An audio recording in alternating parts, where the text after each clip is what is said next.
سورۃ تحریم کی آیت نمبر 11۔ الحمدللہ وکفی والسلام علی عبادہ الذین اصطفی خصوصا علی سید الرسل وخاتم الانبیاء وعلى آلہ واصحابہ الاتقیاء۔ اما بعد فاعوذ باللہ من الشیطان الرجیم بسم اللہ الرحمن الرحیم۔ وضرب اللہ مثلا للذین آمنوا امرأة فرعون اذ قالت رب ابن لی عندک بیتا فی الجنة ونجنی من فرعون وعمله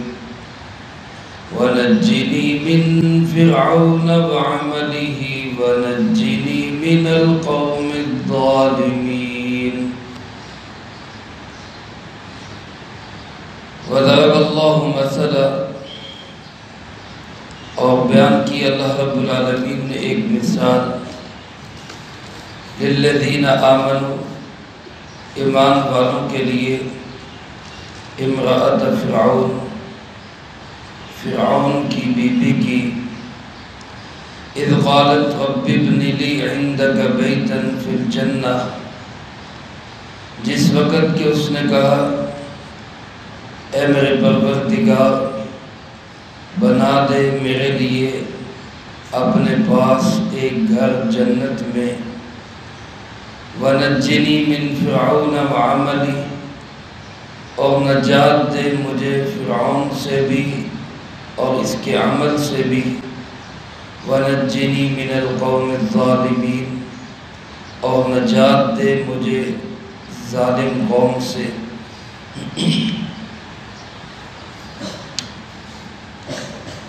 گزشتہ درس میں یہ بات عرض کر چکا ہوں، سورۃ تحریم کے آخر میں اللہ رب العالمین نے 4 خواتین کا بطور مثال تذکرہ فرمایا ہے، جن میں سے 2 خواتین کافرہ ہیں جن کا تذکرہ کل کے درس میں ہو چکا، اور 2 خواتین ایمان والی ہیں جن میں سے ایک کا تذکرہ آج کے درس میں ہے اور ایک انشاءاللہ کل ہوگا۔ مقصد ان مثالوں کے بیان کرنے کا یہ ہے کہ آخرت میں نسبت کام نہیں آئے گی، ایمان کام آئے گا۔ اگر ایمان کے ساتھ نسبت بھی ہو تو بہت اعلیٰ چیز ہے، لیکن اگر نسبت ہو ایمان نہ ہو تو پھر وہ کسی کام کی چیز نہیں ہے۔ ہاں، اگر ایک نسبت ہی نہ ہو لیکن ایمان حاصل ہو جائے تو وہ بہت شاندار انسان کو کامیابی دلاتی ہے۔ تو خلاصہ ساری اس مثالوں کا اور آیات مبارکہ کا یہی ہے، جیسے کسی نے کہا کہ وہاں پہ عمل کی بات ہوگی، نسب کی بات نہیں ہوگی۔ حضرت سیدہ فاطمہ رضی اللہ تعالیٰ عنہ کے حالات میں آتا ہے، جب ان کا انتقال ہوا تو قبر کھودی جا رہی تھی، حضرت ابوذر رضی اللہ تعالیٰ عنہ نے قبر کو مخاطب کر کے فرمایا کہ قبر تجھے معلوم ہے کہ آج تیرے اندر کون آ رہا ہے؟ حضرت فاطمہ رضی اللہ تعالیٰ عنہ سید الکونین جناب محمد کریم صلی اللہ علیہ وسلم کی لخت جگر اور نور نظر سب سے لاڈلی بیٹی، تو لکھا ہے کہ قبر سے آواز آئی کہ میرے ہاں حسب نسب نہیں دیکھا جاتا، میں تو عمل دیکھتی ہوں، عمل کس کا ہے کس کا نہیں ہے۔ تو میرے عزیز دوستوں، اللہ پاک نے یہ مثالیں بیان فرما کے مجھے آپ کو قیامت تک آنے والے تمام انسانوں کو یہ سبق دیا کہ نسب اور نسبت کی بجائے ایمان اور عمل پہ دھیان دو، یہ ہے کام آنے والی چیز۔ حضرت نوح علیہ السلام کی اہلیہ، حضرت لوط علیہ السلام کی اہلیہ مسلمان نہیں تھی، نبی کی بیوی ہونا بھی ان کے کسی کام نہیں آیا۔ اور آسیہ فرعون کی بیوی، ان کا نسب کسی طرح سے بھی کسی نبی کے ساتھ نہیں ملتا، لیکن ایمان لائی ہیں۔ فرعون کے گھر میں رہتے ہوئے اللہ نے ان کو کامیابی نصیب فرما دی۔ انہی کا تذکرہ آج کی آیت مبارکہ میں ہے۔ اللہ پاک ارشاد فرماتے وَضَرَبَ اللَّهُ مَثَلًا، اللہ نے ایک اور مثال بیان فرمائی، لِلَّذِينَ آمَنُوا، یہ مثال ہے ایمان والوں کے لیے۔ پہلی دو مثالیں تھی کافروں کے لیے کہ نبی کے گھر میں ہو کر بھی وہ بیویاں بچ نہ سکیں کیونکہ ایمان نہیں تھا، اور یہ مثال ہے ایمان والوں کے لیے کہ فرعون کے گھر میں ہو کر بھی آسیہ کو کامیابی مل گئی کیونکہ ایمان اس کو حاصل ہو چکا تھا۔ فرمایا ایمان والوں کے لیے یہ مثال اللہ پاک نے بیان فرمائی، کس کی؟ امرأۃ فرعون، فرعون کی بیوی کی۔ یہاں بھی وہی بات جو کل عرض کر چکا ہوں کہ اللہ پاک خواتین کے پردے میں اس قدر اخفاء چاہتے ہیں، اس قدر ان کو پردہ میں رکھنا چاہتے ہیں کہ اللہ پاک نے نام ذکر نہیں کیا، بلکہ فرمایا امرأۃ فرعون، فرعون کی بیوی۔ وہ تو روایات میں اور احادیث کی کتب میں ان کا نام آسیہ بنت مزاحم لکھا ہے، ورنہ قرآن کریم میں ان کا کہیں نام ذکر نہیں کیا گیا۔ فرعون میرے عزیز دوستو ایک بڑا سخت اور ڈکٹیٹر قسم کا اور ضدی قسم کا متکبر بادشاہ تھا۔ ویسے فرعون کسی خاص بادشاہ کا نام نہیں، مصر کے ہر حاکم کو فرعون کہا جاتا تھا، اس کا لقب ہوتا تھا فرعون۔ جیسا کہ چین کے اندر ہر حاکم کو خاقان کہا جاتا تھا، جیسے ایران کے ہر بادشاہ کو کسریٰ کہا جاتا تھا، اور جس طرح روم کے ہر بادشاہ کو قیصر کہا جاتا تھا، حبشہ کے ہر بادشاہ کو نجاشی کہا جاتا تھا، اسی طرح مصر کے ہر حاکم کو فرعون کہا جاتا تھا۔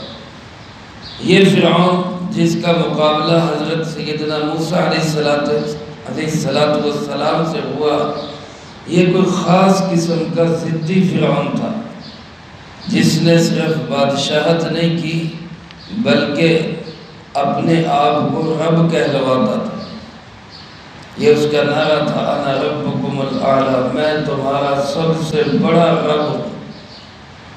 اپنے آپ کو رب کہلوانا، اپنے آپ کو سجدے کروانا، اپنے مال و دولت اور اپنے نہروں پہ اور اپنی بادشاہت پہ فخر، یہ اس فرعون کا خاص وصف تھا۔ اس قدر اس کے اندر بادشاہت اور رب ہونے کا ظلم تھا کہ اپنے سوا کسی کو رب ماننے کی اجازت نہیں دیتا۔ لیکن اللہ کی شان، جس کی اپنی حالت یہ تھی، اللہ نے اسی کے گھر میں اس کی بیوی کو ہدایت نصیب فرما دی۔ اللہ بڑا بے نیاز ہے، وہ جو چاہے کر سکتا ہے۔ علماء نے لکھا ہے جب حضرت موسیٰ علیہ السلام ابھی پیدا نہیں ہوئے تھے تو اس نے اعلان کیا، نجومیوں نے اس کو بتایا تھا، فلاں سال کے اندر جو بچہ پیدا ہوگا وہ تیری سلطنت کے زوال کا سبب بنے۔ تو اس نے حکم دیا تھا کہ اس سال میں جتنے بچے لڑکے پیدا ہوں سب کو قتل کر دیا جائے۔ اور روایات میں آتا ہے کہ اس طرح فرعون نے کم و بیش 70,000 بچے قتل کروائے کہ موسیٰ علیہ السلام پیدا نہ ہو۔ لیکن اللہ کی شان، اللہ رب العالمین بھی اللہ ہی ہے کہ جس بچے کو مارنے کے لیے تو نے اتنے بچے قتل کروائے، میں وہ بچہ تیرے گھر میں پال کے دکھاؤں۔ اللہ کی شان۔ موسیٰ علیہ السلام پیدا ہوئے، والدہ نے اللہ کے حکم پر دودھ پلایا، پھر ایک صندوق میں رکھا اور دریا کے سپرد کر دیا۔ صندوق جو ہے وہ دریا کے پانی کے ساتھ چلتا چلتا اس نہر میں آیا جو نہر بادشاہ کے دربار میں سے ہو کے گزرتی تھی۔ اب وہ صندوق اسی نہر میں آ گیا اور بادشاہ کے ملازم وہاں پھر رہے تھے، انہوں نے دیکھا صندوق کھولا تو بچہ اندر۔ اب بادشاہ کے دل میں، فرعون کے دل میں فوراً یہ بات آئی کہ ہو نہ ہو یہ وہی بچہ ہے، وہی بچہ ہے۔ لیکن وہاں پہ سورۃ قصص میں اللہ پاک نے نقل کیا کہ آسیہ آڑے آ گئی، اس نے کہا قرۃ عین لی ولک، میری اور تیری آنکھوں کی ٹھنڈک بنے گا، اس کو قتل نہ کر، لا تقتلوا قرۃ عین لی ولک لا تقتلوا، میری تیری آنکھوں کی ٹھنڈک بنے گا، اس کو قتل نہ کر۔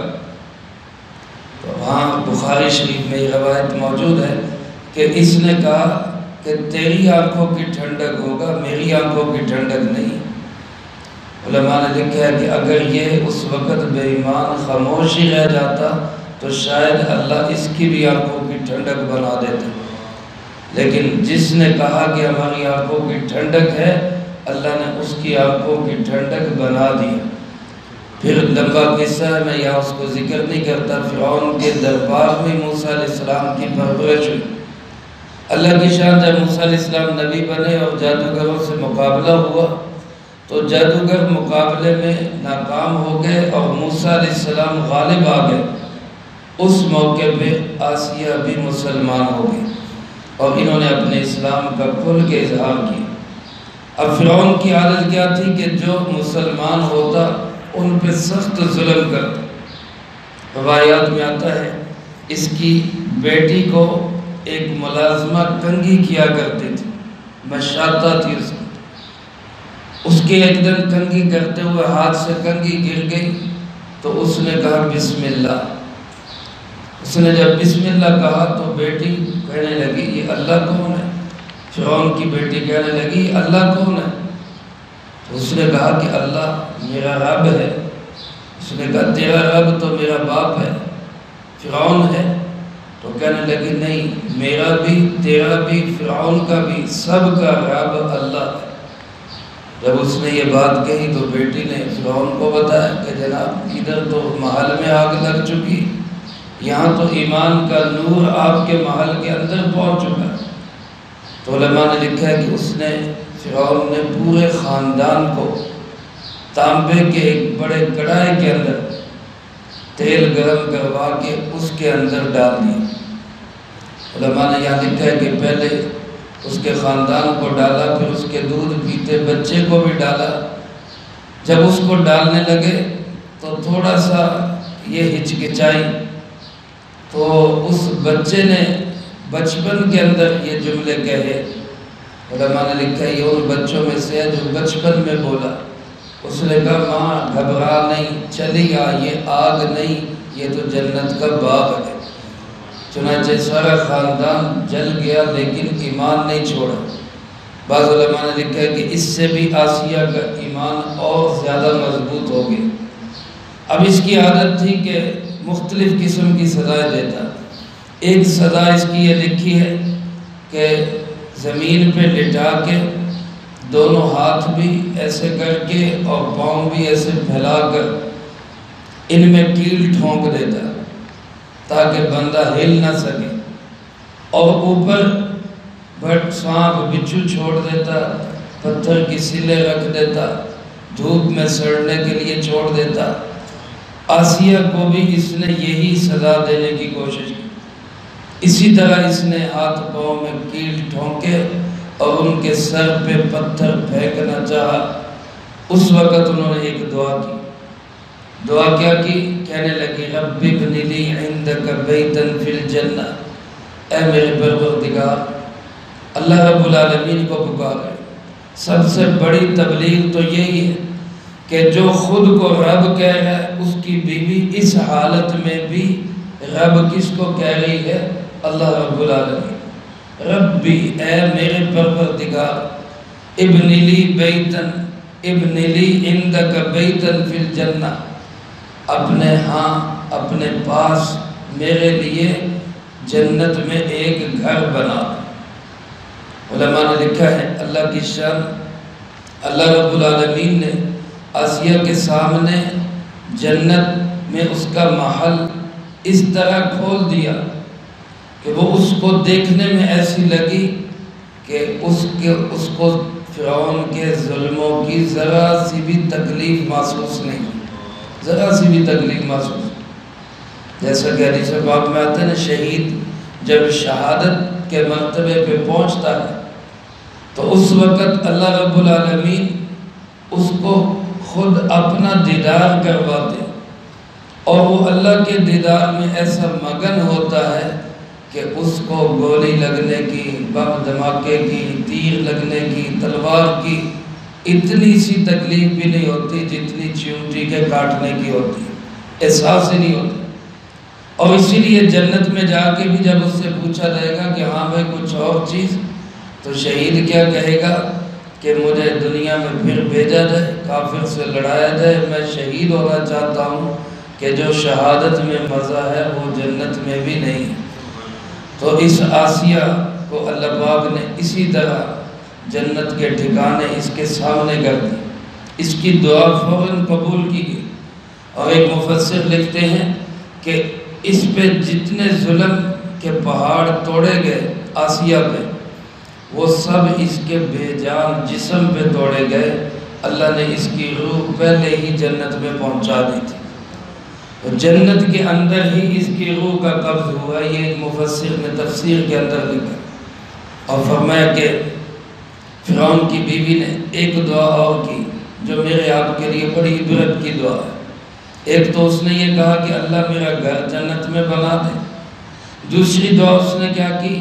وَنَجِّنِي مِن فِرْعَوْنَ وَعَمَلِهِ، اللہ مجھے نجات دے فرعون سے بھی اور فرعون کے کرتوتوں سے بھی، اس کے سیاہ کارناموں سے بھی مجھے نجات دے.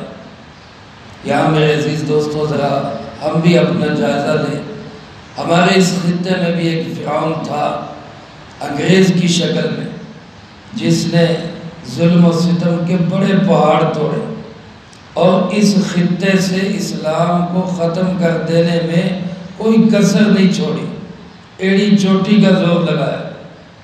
اللہ کے فضل و کرم سے اس خطے کے لوگوں نے قربانیاں دی، علماء نے محنتیں کی، لوگوں کے اندر دین کا جذبہ پیدا کیا، لاکھوں لوگ شہید ہوئے، ہزاروں علماء کو پھانسیاں دی گئی. لیکن وہ فرعون انگریز وہ یہاں سے دفع ہو گیا. لیکن یہاں پہ تھوڑا سا فرق پڑا کہ ہم نے انگریز سے تو نجات حاصل کر لی پر انگریز کے کاموں سے نجات حاصل نہیں کر سکے. وہ آج 75 سال ہو گئے اسی ڈگر پہ ہم چل رہے. آج بھی ہماری عدالتوں میں جو فیصلے ہو رہے ہیں وہ اسی انگریز کے قانون کے مطابق.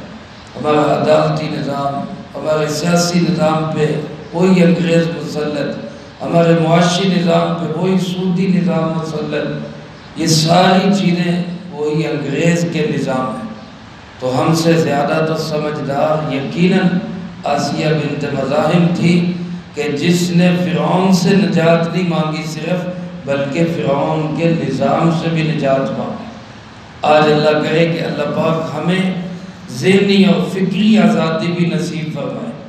جس طرح ہمارے جسم انگریز اور مغرب اور امریکہ سے آزاد ہیں، اللہ ہمارے ذہنوں اور فکروں کو بھی اس غلامی سے نجات نصیب فرمائے.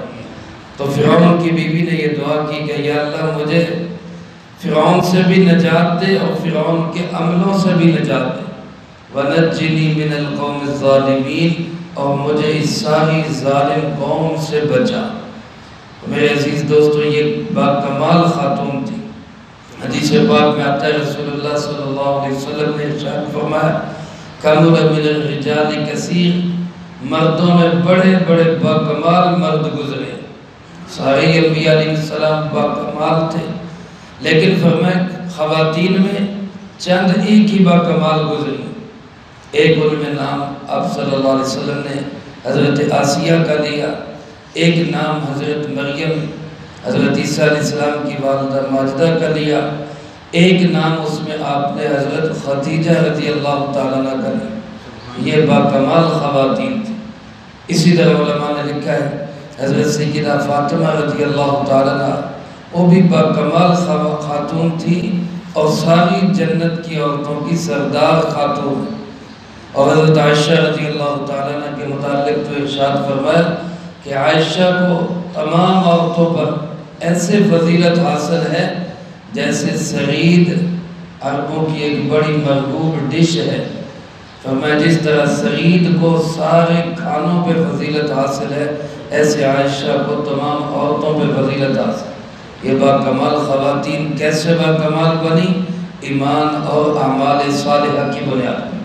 اگر آج یہ ایمان اور اعمال صالحہ ہم اپنی زندگیوں میں لائیں، اللہ ہمیں بھی باکمال بنا دے۔ اللہ مجھے آپ کو سب کو اس کی توفیق نصیب فرمائے، جو کہا سنا اس کو زندگی میں لا کے دوسروں تک پہنچانے کی توفیق عطا فرمائے۔ اللہم انت السلام و منک السلام، تبارک ربنا و تعالیت یا ذا الجلال والاکرام۔ اللہم اعنا علی ذکرک و